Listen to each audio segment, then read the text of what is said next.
Comrade Rosa and Salatine. Comrade Rosa going home the better, and Comrade Rosa beat Salatine. Welcome to this week's edition of the Final Gallop. It is episode 288 and is proudly supported by the Brisbane Airport Hotels Group.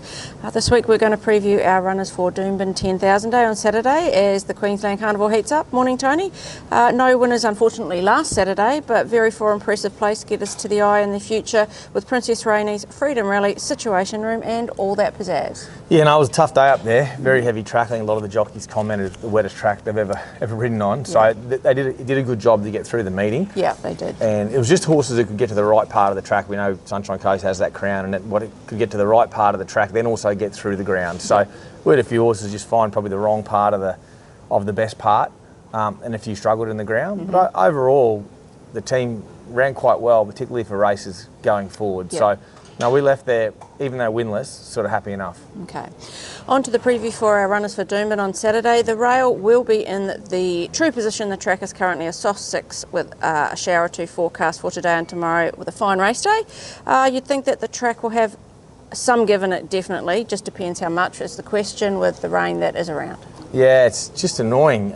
We've had a really good week, to be honest. We've had a really good week weather-wise. A bit cooler, but really nice clear days. And we've had a few heavy dews. We had some showers this morning, which is annoying. I wish they'd pee off and we could get it just a soft or better track. I just don't know what we're going to be in. I'd imagine at the moment we're just in the soft range. Okay. I don't think these showers will put it into the heavy range. Okay, that is a good thing to hear. We'll start with race 1, which is the Class 6 Handicap over the mile. 4 runners in this. The first one we'll talk about is 5th position, 54 kilos with Talia Fenland's 3 kilo claim. He has drawn barrier 13. He's paying $21 to win and $6 for the place at the present time. Just found wanting late last start, but plugged on well for 5th is the 1800 back to the mile here, and Talia's claim would help, you'd think. I think so. I think he had a different riding tactic too. Keen to just let him roll. He's sort of a horse wanting to get on the bridle and pull a bit, and then he's wanting to give up when the fight gets on. So I want to just work with him a little bit and just let him free run and just totally change his racing pattern. Okay. I think soft ground is his friend. I think he loves tracks with a bit of cut over. Typical European horse. He loves getting his toe into the ground. And I think rain around, back to the mile, ridden differently is a big plus for him. I think he'll race better than the odds. Okay. Second one is Rising Pacific, 55.5 kilos. Jamie Carr rides barrier 4. He's paying $6 to win and $2.30 for the place. Wasn't far off over the Eagle Farm mile last start and gets a nice drop in weight and a good barrier. Yeah, I think he's a lot shorter in the market than that $6 now. I think he's into favourite.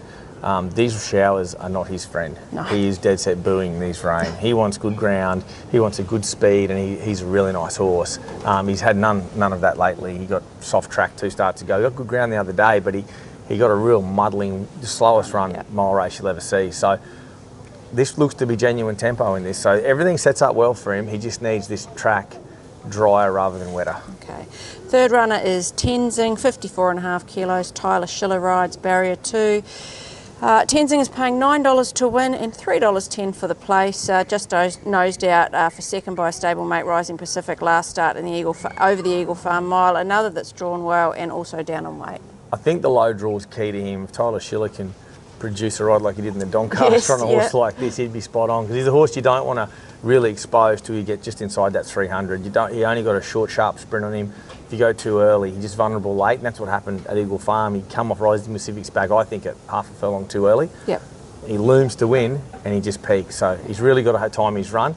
I'm sure if Tyler can produce a pearler, the low draws are always his friend. He can handle the ground. Any sort of soft ground is fine for him. Okay. Fourth runner is Sunset Soiree, 52 kilos. Angela Jones on board, barrier 7. She's paying $11 to win and $3.60 for the place. She did get well back first up over the 1400 metres and couldn't find a gap, so had to cross over about 6 of them in the straight and had the audacity to finish as good as any, and she rises to the mile, and that will help her. She probably should have nearly won. Yeah. Doesn't help herself early. I think we've done a stack of work with her in different areas to get her a step better. I'm hopeful that she will, because if she does, she can be midfield. Okay. If she's midfield, she can race really well. The ground's fine for her. Yeah. Doomben's a touch tricky if she puts herself in an awkward spot, but she'll really hit the line. We saw her real revelation last prep when she got out to the 1800. So I think the mile's pretty sweet for her second up. Okay. She's going really well. Okay. Splitting them? Splitting them, it's hard to know because of the track conditions. Rising Pacific would go on top if this track is better rather than wetter. Yeah. But I kind of love the run Tenzing's going to get. He's probably not the best of the four, but he's just, when he gets that suck run off that low draw, geez, he presents well and can sprint quick, and with a real lightweight in his back, I kind of like his run. Okay. Race 2 is the benchmark 78 handicap over the 1,350 metres. We'll have 3 runners. Top Queen will start with 59.5 kilos. Craig Williams on board. Barrier 4, she is paying $15 to win and $4.40 for the place.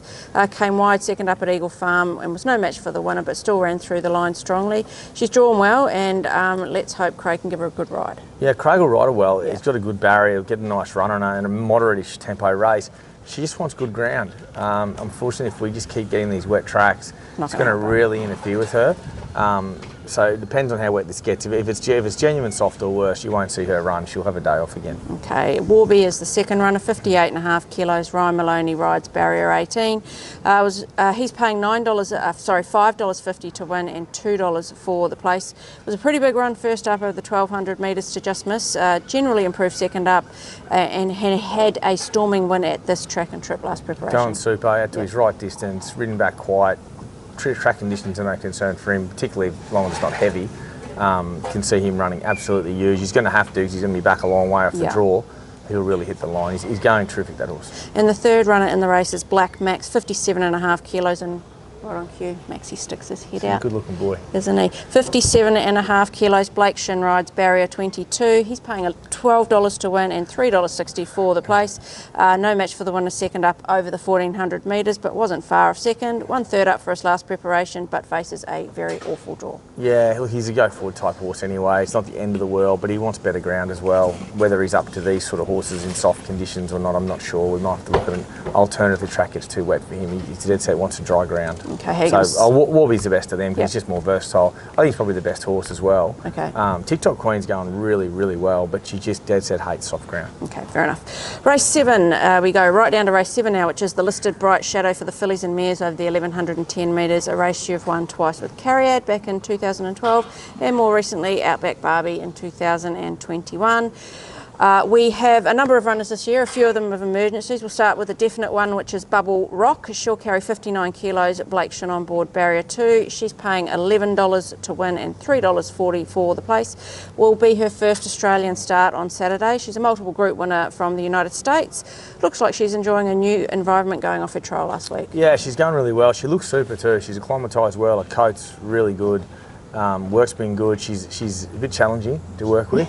But she's a nice mare. Whatever she does on the weekend at 1,100, she's going to get a lot better at 12, 13, 1,400. Her main aim is a Tats Tiara at 1,400 metres, and I think that's where you're going to see her in her sweet spot. But she's a nice mare. She'll race handy to the speed. There's a lot of speed in this race. They're not going to muck around in this. They'll race handy. She'll race handy to the speed, but she'll be very good through the line. Okay. The second runner we'll talk about is Blue Spinel, who is one of the emergencies. 53 kilos. Angela Jones rides barrier 19. She's paying $18 to win and $6 for the place. Was a nice third first up over the 1,000 metres. Has a pretty good second up record and has won at this track and distance, but drawn wide. Going super. Be enough speed on for her. I think the first mare's a bit like her as well. I think they both want better ground rather than wetter ground, which is a little concern with the showers around this morning, but hopefully not come Saturday if we get clear skies. Yeah. She's going super, Blue Spinel. Run was huge the other day. Good enough to run well here. There'll be enough speed on for her to be really flashing home. She's going to be the red light runner, I think, in the race. She's going to be back and just she'll surge to the line. I think she's going brilliant. Okay, third runner might be Liquor. 53 kilos with a jockey to be confirmed if she gets in. Barrier 13, she's paying $41 to win and $12 for the place. Tough run first up at Eagle Farm. It's 2 from 2 second up, but we'll need a lot to go right. Unlikely runner. Don't like the way the race even shapes for her, to be honest. I think she wants good ground as well, so she's pretty unlikely. Okay, next one we'll talk about Bezique. 53 kilos. Angela Jones rides barrier 19. She's paying $26 to win and $8 for the place. Was okay for first up, but didn't leak down like we thought she would.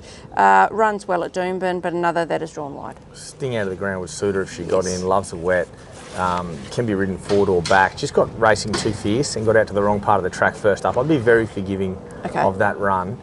If she gets a start here, you'll see her ridden quietly and run really well. Okay. So if they all get in, which way do you go? Oh, Bubble Rock's probably the horse, but I really don't know about her on soft ground. I even thought her trial the other day on the chopping out ground wasn't as good as what she can do on good ground. I think she's a real good track horse. So probably Blue Spinel, but she worries me on the ground as well. I think it's a really competitive mares race, this, as they are. These mares races through this tier of the carnival, they all sort of keep poking along until they try and get to a tiara. I think they're all really strong races, so I'll probably sit on the fence there, but it's a race with 6-7 chances in it. Okay. Race 9 is the Group 3 Rough Habit Plate over the 2,000 metres.